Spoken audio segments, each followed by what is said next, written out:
कोमल की मम्मी के बार बार फोन आ रहे थे कि वो किस समय मायके आने के लिए निकल रही है। हाँ मम्मी, बस आधे घंटे में निकलूंगी, वही 1.5-2 घंटे लगेंगे गुरुग्राम पहुंचने में। रास्ते में बहुत जाम मिलता है, तो मेट्रो से आ जा। मम्मी वो अटैची और बैग भी है ना, इसलिए मैंने कैब कर ली है। आप टेंशन मत लो, मैं आ जाऊंगी। ठीक है कोमल, आ जाना टाइम से, मैं खाना तैयार रखूंगी। कोमल फोन पर कुछ और कहती, उससे पहले ही फोन कट गया। कोमल मायके जाने की तैयारी करने लगती है। रिंकू और दिशा की गर्मियों की छुट्टियां थी, इसी वजह से कोमल कुछ दिनों के लिए मायके रहने जा रही थी। मुझे ऑफिस के काम से न जाना होता तो मैं तुम्हें गाड़ी से छोड़ देता, पर बहुत अर्जेंट मीटिंग है आज ऑफिस की। वैसे मैं बीच में मिलने आ जाऊंगा और बाकी तुम मम्मी के घर रहकर आ जाओ, फिर हम बच्चों के साथ घूमने चलेंगे। कोमल खुश थी कि वो बहुत दिनों बाद मायके रहने जा रही है। बच्चों के स्कूल और कामों की वजह से कोमल बहुत कम मायके रहने जा पाती थी। अब बच्चों की छुट्टियां थी, इसलिए कोमल कुछ दिनों के लिए मायके रहने जाती है। पर जब वो मायके पहुंची तो उसकी भाभी सुनैना घर पर नहीं थी। नानी माँ, मुझे मैंगो शेक पीना है। नानी माँ, मुझे मैंगो खाना है। हाँ हाँ बच्चों रुको, मैं अभी तुम दोनों के लिए मैंगो भी लाती हूँ और मैंगो शेक भी। मम्मी, भाभी अपनी मम्मी के घर से कब तक आएंगी? बस आने ही वाली होगी, मैंने उसे बता दिया था कि तुम आने वाली हो। अभी कोमल पूरी बात भी नहीं कर पाई थी कि सुनैना अपने 2 बच्चों चारू और दीपू के साथ आ जाती है। अरे माँ जी, फ्रिज के सारे आम काटकर अपनी बेटी को ही खिला दिए या फिर 1-2 छोड़े भी हैं?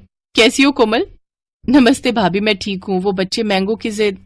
हाँ हाँ, आम का सीजन है और बच्चे अपने मामा के घर आए तो आम तो खाएंगे ही ना। ये देखो, मम्मी ने पके हुए बढ़िया दशहरी आम खाने को दिए, पूरे 5 किलो हैं।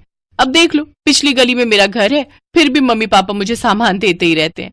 मैं भी कुछ न कुछ ले जाती रहती हूँ, कभी खाली हाथ नहीं जाती। सुनैना, कोमल भी आम और लीची लेकर आई है, फ्रिज में रख दिए हैं। अच्छा किया, वैसे भी अब कुछ दिन यहाँ रुकोगे तो बच्चे तो कुछ ना कुछ खाने को मांगते ही रहते हैं। अच्छा, मैं ये आम फ्रिज में लगा कर आती हूँ। सुनैना रसोई में चली जाती है, पर कोमल उस समय गुस्से में थी। मम्मी, यही वजह है कि मैं यहाँ आना पसंद नहीं करती हूँ। मेरा तो मन ही नहीं था कि मैं इस बार छुट्टियों में मायके आऊँ। सुधीर तो बोल भी रहे थे कि कहीं घूमने चलते हैं। मैंने ही उन्हें मना कर दिया कि नहीं, पहले मैं कुछ दिन मम्मी के घर जाकर आऊंगी, इसके बाद घूमने जाएंगे। बहुत बड़ी गलती कर दी जो मैं यहाँ आ गई। अगर भाभी का यही रवैया रहा ना तो मैं फिर कभी नहीं आऊंगी मायके। अरे सुनैना की बातों पर ध्यान मत दिया कर, वो ऐसी ही है। उसे समझ नहीं है कि कब क्या बोलना चाहिए, और ये घर मेरा है, तेरी माँ का है। अभी क्योंकि मैं जिंदा हूँ इसलिए तू अपनी माँ के घर आई है, आराम से रह। आज तेरे पापा जिंदा होते तो तेरे आने पर पल के बिछा देते।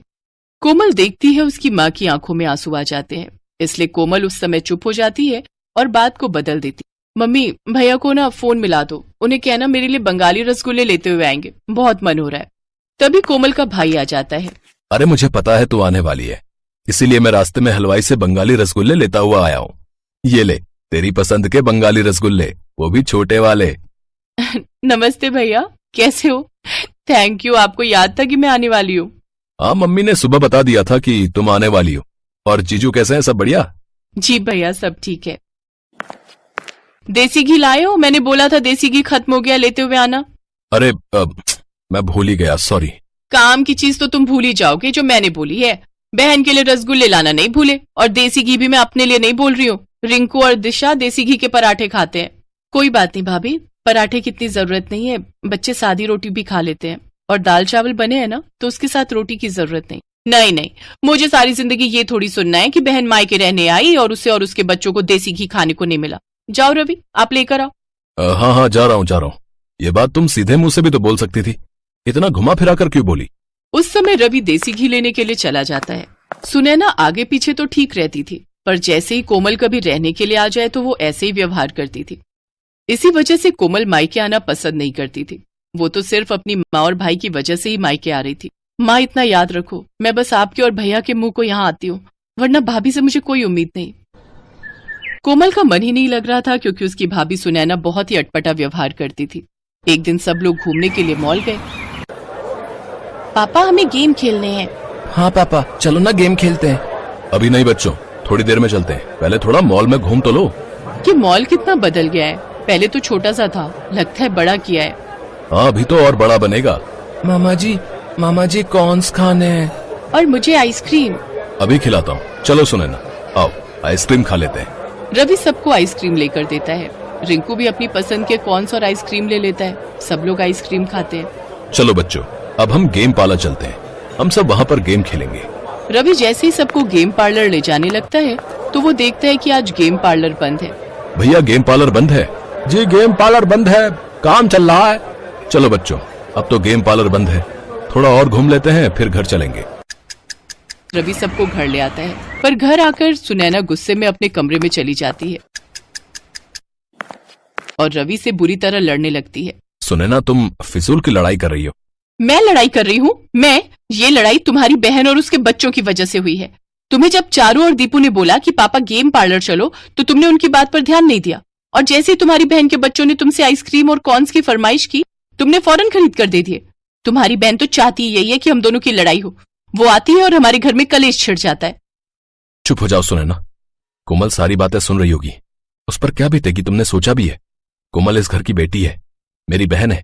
अगर तुम्हारे घर में तुम्हारे साथ ऐसा हो तो तुम पर क्या बीतेगी सुनैना? थोड़ा होश में आओ, तुमने आज बहुत बोल दिया। कोमल सब कुछ सुन चुकी थी। कुछ देर बाद जब सुनैना शांत हो जाती है, रवि भैया, चारू और दीपू के एडमिशन की बात सुधीर जी ने स्कूल में कर ली है। आप चिंता मत करो, अब इन दोनों का एडमिशन भी रिंकू और दिशा के स्कूल में हो जाएगा। छुट्टियों के बाद आपको एक फॉर्म फिल करना है, बाकी सारी बात सुधीर जी ने कर ली है। अब जीजू को मेरी तरफ से थैंक यू बोलना। वैसे मैं भी उन्हें पर्सनली फोन कर दूंगा। इतने समय से एडमिशन की वजह से मैं बहुत परेशान था। सुधीर जी ने बहुत बड़ा काम कर दिया। कोमल वापस जा रही है रवि। सुनैना की बातों से इसका मन बहुत दुखा है। हाँ भैया, अब मन बहुत दुख चुका है और आप प्लीज मुझे रोकना मत। मैं नहीं चाहती कि मैं आपकी और भाभी के झगड़े की वजह बनूं। मेरी कैब आ गई है, मैं चलती हूँ। कोमल जैसे ही बैग उठाने लगती है सुनैना उसका हाथ रोक देती है। कोमल सॉरी, मैं जानती हूँ मेरी वजह से तुम्हारा मन दुखा। तुम हमारे लिए इतना सोचती हो और मैंने तुम्हें कितना कुछ गलत बोल दिया। ऐसे अचानक मत जाओ, सुधीर जी गलत सोचेंगे। कुछ दिन और रुक कर जाना। बच्चे बहुत मन से अपने मामा मामी के घर आए हैं, मैं ऐसे नहीं जाने दूंगी। मैं जानती हूँ मैंने गुस्से में बहुत गलत बोल दिया, पर मैं ये भी जानती हूँ कि तुम मुझे माफ कर दोगी। भाभी प्लीज आप मेरे से सॉरी मत बोलो, आप मुझसे बड़े हो। सारे गिले शिकवे दूर हो जाते हैं और मन की कड़वाहट खत्म हो जाती है। सुनैना और कोमल एक दूसरे के गले लग जाती हैं। सब कुछ ठीक हो जाता है। रिश्ते फिर से सुलझ जाते हैं। सुनैना ने अपनी गलती मानी और उसे एहसास हुआ कि जैसे वो अपने घर की बेटी है वैसे ही कोमल इस घर की बेटी है, और अगर उसके साथ ऐसा होता तो उसे कितना दुख पहुंचता। इसलिए सुनैना ने अपने व्यवहार को बदला और रिश्तों में आने वाली दूरियां खत्म हो गईं।